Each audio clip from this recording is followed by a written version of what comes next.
warbaahinta war cusub media waxaa hor fadhisa Rooda Aadan oo kamid ah ganacsatada Oslo bariyahan ayaa Soomaali badan waxa laga qaatay ilmahoodii Rooda ayaa marka su'aal aan weydiinayna ku saabsan arrinka Rooda maxay kula tahay sababta ilmaha loo qaadanayo waxay tahay walaalow laba arrimood labadaba mid waxa weeyaan waalidkii oo aan afkii fahmaynin horta gurunka u horeeya waa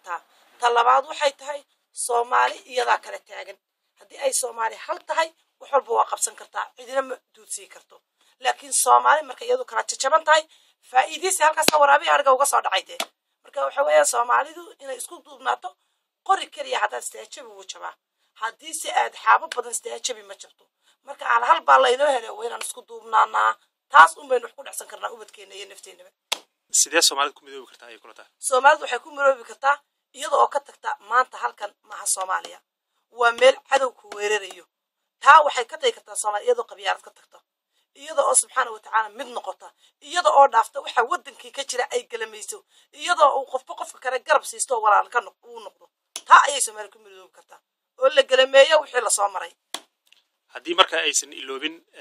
taas maxaa dhacay waxaa dhacaya sida imka layno cunayo baa layno cunaya